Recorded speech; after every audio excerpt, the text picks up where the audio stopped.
Ladies and gentlemen, welcome back to the Crypto News Podcast. We are buzzing as always. Super pumped to have today's guest on the show, another Canadian that's back-to-back Eppies with Canadians on the show. We love to see it. And this man has one of the best beards in all of crypto, and he's an OG. Super pumped to have the one and only Yves La Rose on the show today, global tech entrepreneur who also founded the EOS Network and currently serves as CEO. Since its inception, Yves has been instrumental in the development and growth of EOS, helping to drive its impressive ICO that raised over $4 billion, wowza, and continuing to iterate on the chain's tech stack, including a notable consensus upgrade to establish network independence. He also spearheaded work to secure funding that would accelerate the chain's global growth in 2023, which in turn attracted new projects and partnerships now building on EOS. Yves, welcome to the show, my friend. Pumped to have you on. How you doing this lovely morning? Pumped to be here, man. Thank you very much. I'm doing great. It's a beautiful sunny day, and I'm here in New York, and really looking forward to talk to you about this. Yeah. Great to have you on, man. Last couple Eppies, we've sort of taken a turn from usually just talking about crypto, but the markets are insane right now, especially we do have a good chunk of Canadian listeners. I guess that's probably because of me, which does make a little bit of sense. But for the Canadian listeners, and I'm getting tons of Twitter DMs and you know, my friends, and a lot of the network is asking me, what do you think about the tariffs? What's going on there? And I'd love to throw that over to you. You know, the ball's in your court here. What's going on with Trump and the tariffs? Do you think this is a long-term thing? You think there's going to be a full-on tariff war? What's your 2 cents here, mate? I mean, it's already started, right? So being a Canadian, now being in New York for a couple of days, it is interesting. We're seeing that, you know, the markets definitely aren't liking it, especially the crypto markets, right? We're seeing a lot of red, and in part, it's simply because there's uncertainty. You wake up one morning, it starts off with a 20% tariff or 25% tariff on something. An hour later, it's off. An hour later, it's now 50% on something else. And so that uncertainty just, you know, drives the market crazy. And as a Canadian, obviously, and as a very proud Canadian, I think it's unfortunate because Americans are friends. Essentially Canadians, Americans, really, really close. Our economies are really well interlinked, especially those southern cities, the ones that are really right near the border, on both sides of the border. There's, you know, trade back and forth daily for any kind of, whether you're making a car or when you're, you know, any kind of resources. We've got a lot of the natural resources. The US obviously has the powerhouse to create things with those resources. And so it's that back and forth is just creating uncertainty in the markets, which then, you know, pile into the crypto markets as well. So I think it's unfortunate right now. I'm hoping that it's going to settle. I'm hoping that this, you know, these are negotiation tactics. They'll figure out where they want to go, kind of get the actual mission and the goals in place so that they can sit down, take care of business, and that we can get back then to more stable markets, more favorable times. Yeah, well said.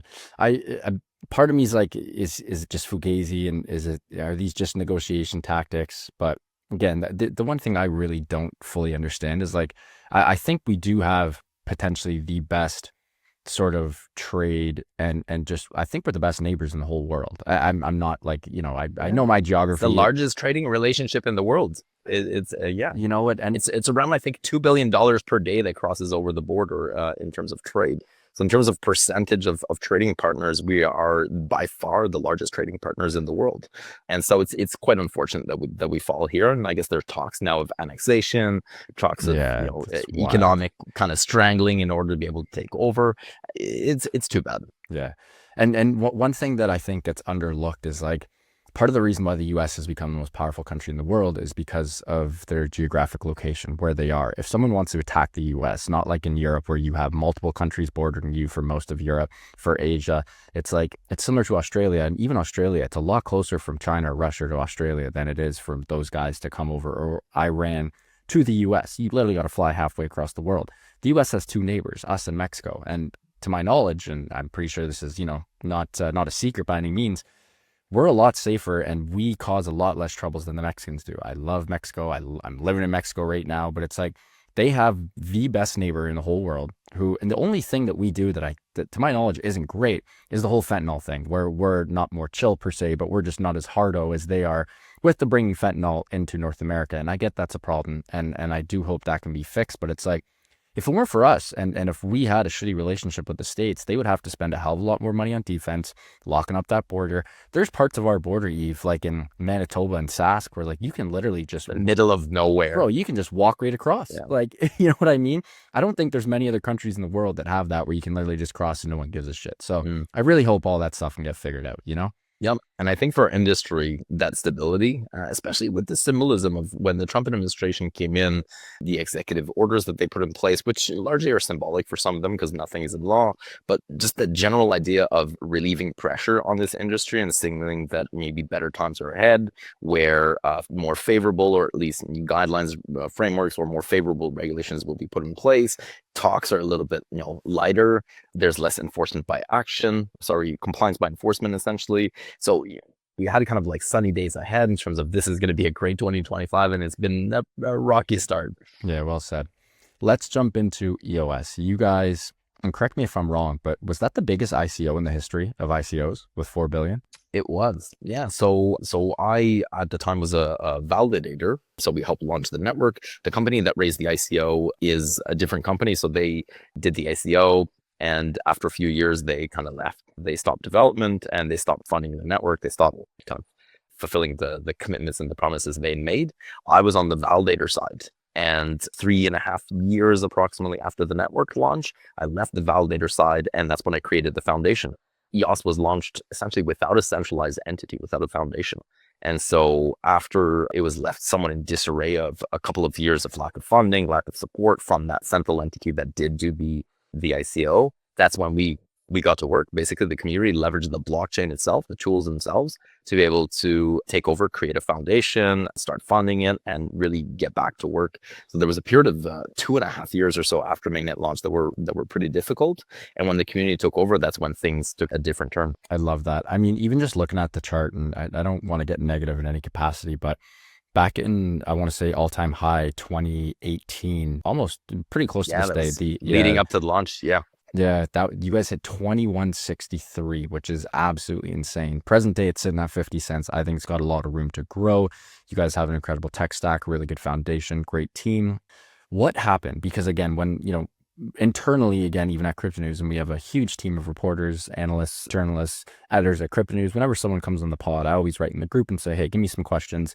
Like, what would you guys want to know on this podcast? And sort of the main narrative from what everyone wanted to know is like, what's next and what happened? So I guess we'll start with the what happened. Like, what was the main catalyst for being one of the big dogs? And you guys still are a big dog. I think you're still in the top 80. Yep, you're ranked 76 on CoinMarketCap, CoinGecko, 76 biggest company in all of crypto.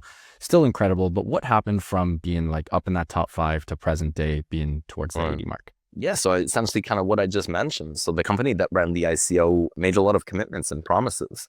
And EOS, you got to bring it back to 2017, 2018. So they ran a year-long ICO, reverse Dutch auction.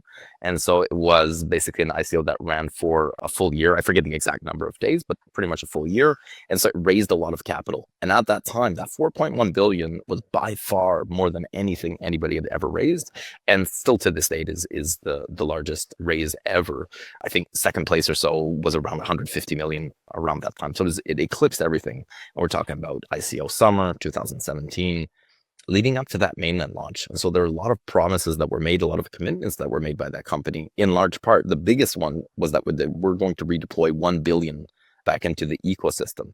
And so people got really excited about that. You had this company that had a previous track record, that had raised capital before. The tech stack was going to be pretty strong. It was the third project of the CTO at the time. And everything, 2017, everything was just good. There was tons of capital pouring in, right? It was the ICO summer. And so with all of that in place, they just raised so much capital and they got a little too big.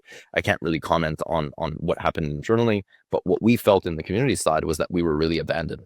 After the money was taken, after the promises were made, the network launched. We on the validator side and the community side, we started building. And we were expecting to be able to have access to some of those funds somehow, either through, the Web3 Foundation had a grant program. We're thinking, all right, there's going to be grants or there's going to be some kind of investments and those never came. And there was always a period of, it's coming, just wait, it's coming, just wait. And the regulators and blah, blah, blah. And it just never came. And the community slowly started fracturing off. And after about 2.5 years or so, it was pretty obvious that they'd left. They, whatever, maybe the statute of limitations is passed, they were gone. They were doing other things, and they essentially took the capital and ran. And so the community was left kind of in disarray, lack of capital, lack of direction, no centralizing force. And the centralization was important. So to give you an example, as a validator, even though at the time we were the #1 ranked validator on the network, if we reached out to exchanges or if we reached out to media outlets, basically we're just one of the validators, right? And so exchanges would say, oh, but you're not the launch partner. You're not the one that created this. You're not, who are you? And so EOS was really lacking kind of that foundation, that centralizing force versus other ecosystems at this time. And now, again, now you're back in 2019, 2020, more and more Gen 3 layer 1 blockchains are coming about. And so what was really innovative in 2017 started lacking over the couple, people started catching up and started lacking over a couple of years. And that's when we got together with the community, the validators, token holders, basically stakeholders throughout the ecosystem, and decided to launch a foundation. And that's what I did, launch the foundation. I love that. And since then, we basically picked it up. We started from scratch. Just to give you an idea, we didn't even have the IP. And so EOS, when it first launched, obviously had social media accounts, the GitHub repo, all the IP associated to the name EOS. None of that we owned. And so we had to very slowly start rebranding things. So we forked away the code repo. We hired all of the engineers that developed the protocol. We hired them into the foundation. So we took them away from where they were. We had to rebrand the code repo. We had to get new IP. We effectively started a rebrand in a way, like a rebrand 4 years ago or so, culminating to why I'm in New York right now. Actually, today I'm announcing the new name for EOS. So we're rebranding the name. We're going to change the token ticker as well. That's going to be coming a little bit later. But yeah, it's been a crazy 4 years, basically getting to this point, creating a web and an architecture of different a fund, a development branch, an incubator arm, treasury management arm, relationships throughout the industry, whether it be with the exchanges, with media outlets, legal, compliance, everything. We had to build from scratch. I love that, man. I appreciate that. What a way to kick off the pod here. And on like even doing research for the show, there was a lot of what you just said that isn't like fully, and I did the whole LLM rip too. I asked Grok, I asked ChatGPT, and like even they missed some of that gold too. So I really appreciate that, and I hope the listeners really enjoyed that. Learn a little bit more about the history of EOS and what you guys are doing in the future. And I think that's a great point. And can you tell us, and again, this episode will air in 6 days, can you give us the new name and everything? Can you give us some breaking news here on the Crypto News Pod? Yeah, for sure. So the new name for EOS is going to be Vaulta, Vaulta. Vaulta is interesting because Vaulta, the etymology of Vaulta is scroll, ledger. A blockchain is essentially a ledger. The first thing people hear when they think of Vaulta, security, a vault, it's safe. EOS has been running at this point now for 6.5 years, literally zero downtime. We're, I think, at around 2,650 days or so up and running. No hack in the sense of the protocol itself has been safe and secure this entire time. Vaulta actually also comes from Alexander Volta, the person who invented electricity. So it means kind of a rebirth. There's hope. There's infinite possibilities with that. At that time when electricity was discovered and kind of the use cases for it, it was in kind of a new world. So really Vaulta takes its inspiration from all of that. And it also signals a really key kind of link to what our mission, vision, and our new, or I guess the deployment of the narrative is, which is our focus on Web3 banking. So open finance, but very specifically Web3 banking. I love that. What a great name too, Vaulta. What's the ticker going to be? Can't tell you because it's not going to be airing out in 6 days. We're keeping the token ticker. We're likely going to reveal that early May. Gotcha. Okay. I love it. Oh, I love it. So on our end, just to get into a little bit more detail for that, in order to be able to rebrand and get a new token ticker, EOS is listed on roughly 200 or so different exchanges. Yeah, and so it's coordinating with all of those exchanges. It's essentially a delist, a relist. It's a whole entire process. And so it's very complex. EOS has the advantage that the way that the software stack is built, again, going back to 2017, when this was in place, a lot of, at that time, CryptoKitties had taken Ethereum down. And so there was this idea of this thing, blockchain technology is become steam. People are starting to use it. And at some point, if you really want to be able to use it, you're going to have a piece of software, an operating system at the base that essentially can upgrade itself. Just like if you're on Windows and there's a new version, double click a button, new version, as an end user, nothing really changes. So EOS has that as a function. We hard fork almost every year. This year, we don't have a hard fork plan because the focus is on the rebrand, but we just did a hard fork last fall. And that coordination to do a rebrand is very similar to do a hard fork. Every person, every stakeholder needs to somewhat be aware of it. Particular stakeholders have a job to do. They have things to do. In this case, exchanges will have to stop withdrawals and deposits, relist a new token. And so it's very, very complex. And so this is something we started about 7 months ago, and it's going to culminate in the actual swap. So it's going to be a 1-for-1 swap between EOS and the Vaulta token. And that's slated to be due at the end of May. I'm giving a talk in Las Vegas at Bitcoin 2025. And so we're going to be announcing kind of the swap is going to be live around that time. Yeah, it's going to be great. That's amazing. And just for the swaps, just so I'm curious about this too. Would you have to go to the the EOS website or anything, or is it going to be similar to like Matic and Polygon, where it used to be Matic, now it's Poly, and it was just like you wake up one day and it just changes within your wallet? Great question. It depends where your tokens are held. And so some exchanges will do the swap for the users. Some exchanges will, I guess, offer the possibility. I mean, we see that with Polygon Matic as a great example, or Phantom and Sonic, where some exchanges may keep both pairs up. And so they'll leave it to the users to do it on the centralized exchange. Gotcha. Other users are just on the chain. They're in their own wallet. There's going to be an official swap portal. So we'll send people that way. So it really depends where your tokens are. We're going to have a lot of documentation, videos, and information on how to do that.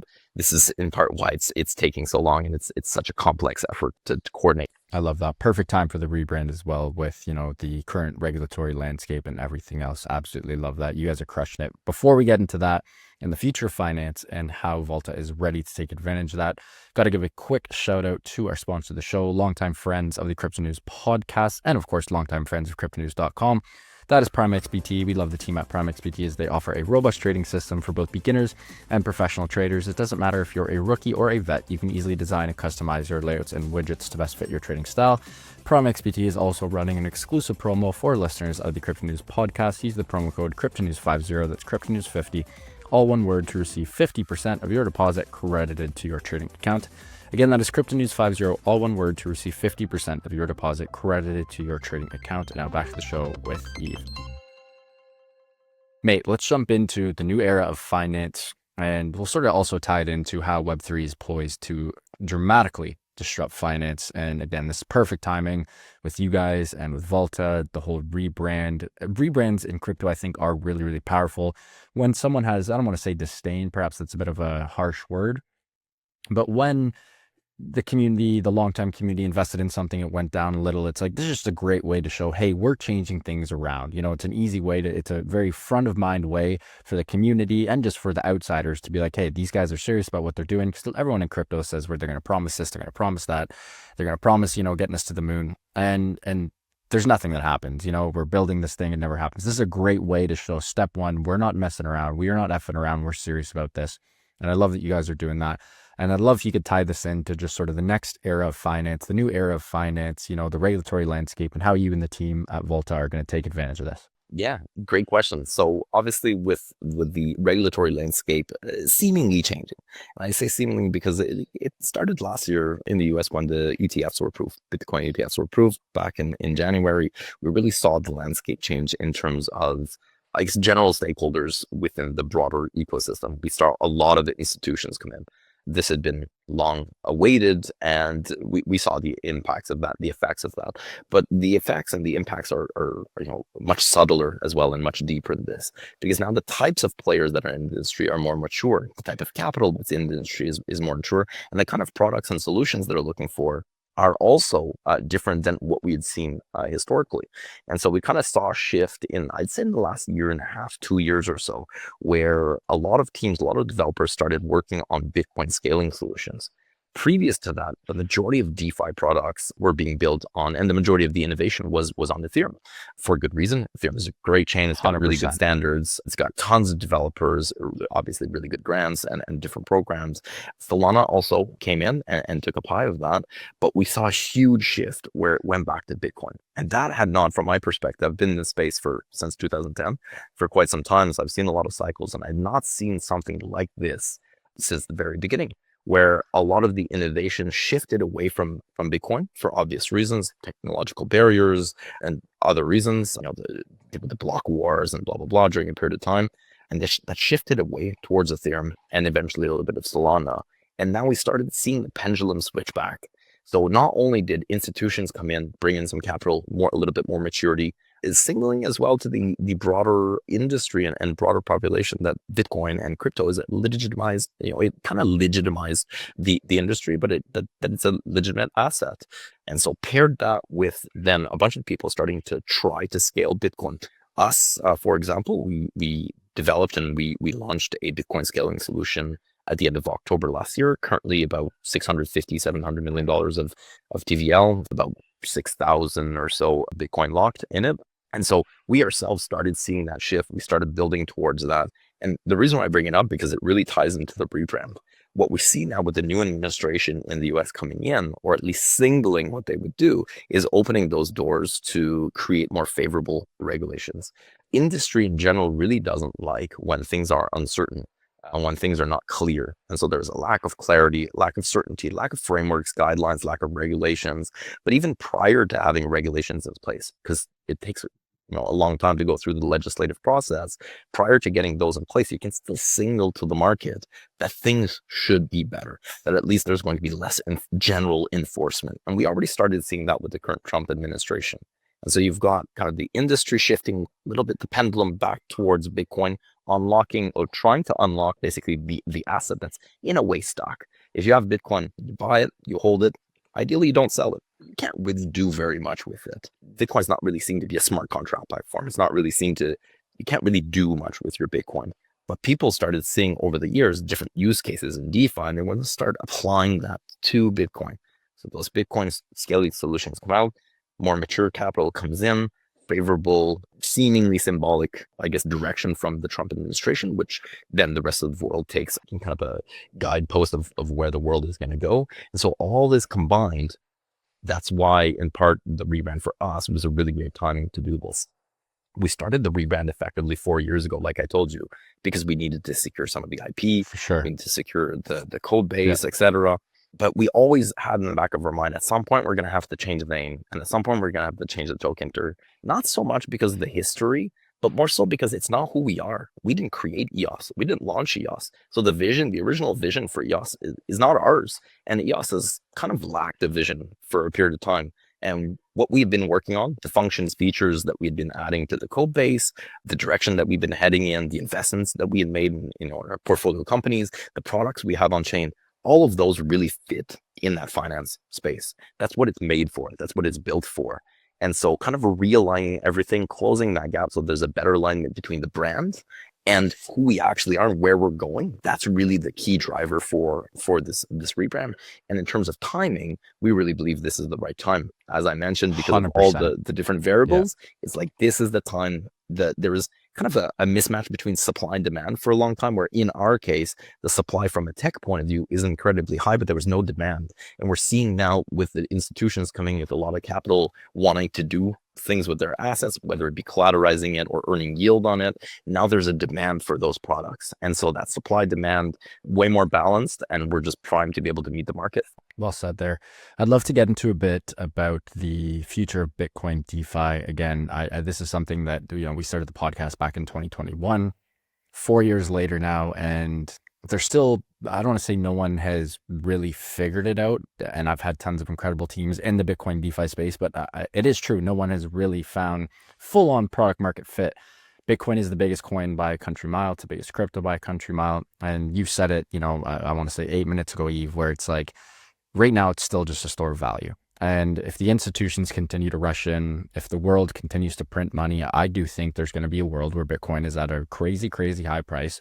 And it would be great to maybe have some usability with it instead of just hodling it the whole time. I'd love for you to talk about what does the future of Bitcoin DeFi look like, and what you and the team are working on to really find product market fit and make that solution for Bitcoin users to have some fun with Bitcoin besides just a store of value. So our scaling solution is called XAT. As I mentioned, it's got about 650-700 million Bitcoin locked in it.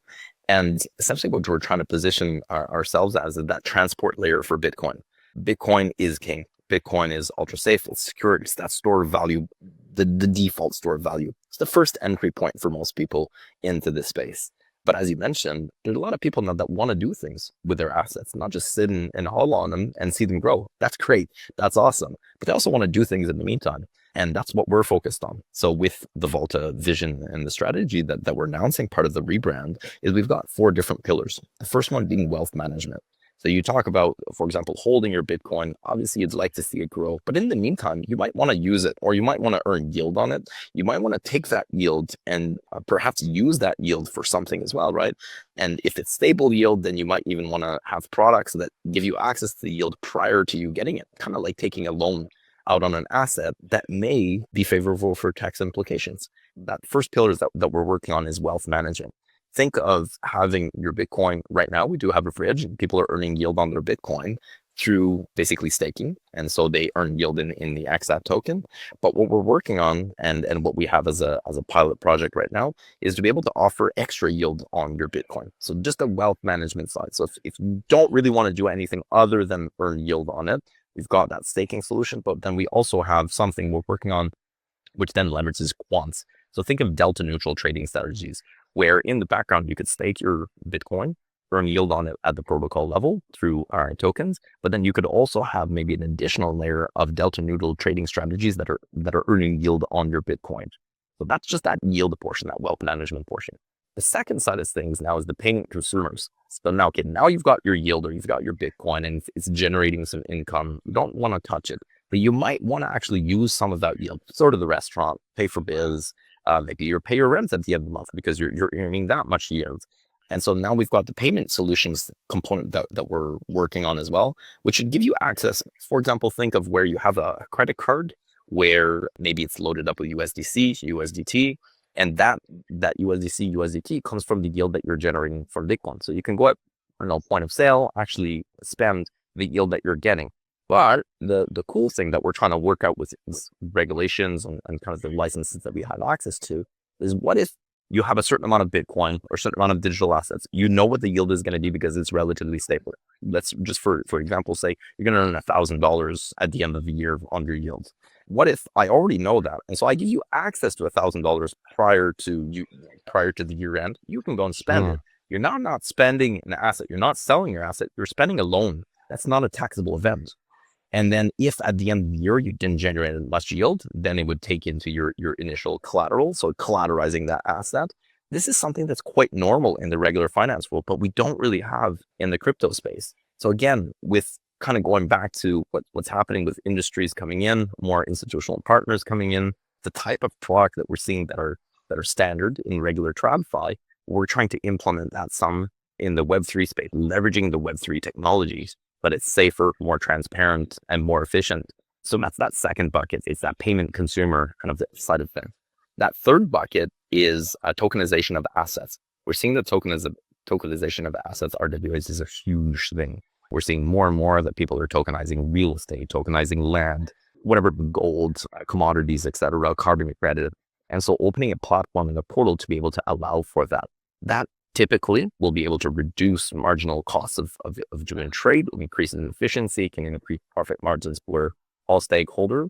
And so that third pillar is kind of creating that slew of products around the tokenization of assets to be able to, again, at the core, leveraging maybe your digital asset to be able to buy some of those tokenized assets, maybe earning extra yield or just kind of diversifying your portfolio.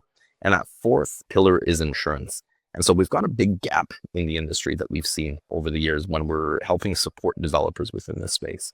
Most developers within the space, have a small team, and they have a very difficult time to get traditional finance banking solutions, so bank accounts. And in large part, they have a hard time getting a bank account because banks are not so much favorable to the crypto industry, although this is changing with the administration that came in. There's now some singling, and that's actually changed in the US.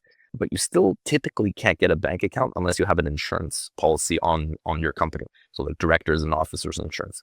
So the other thing that we're building towards is the world's first digital asset captive.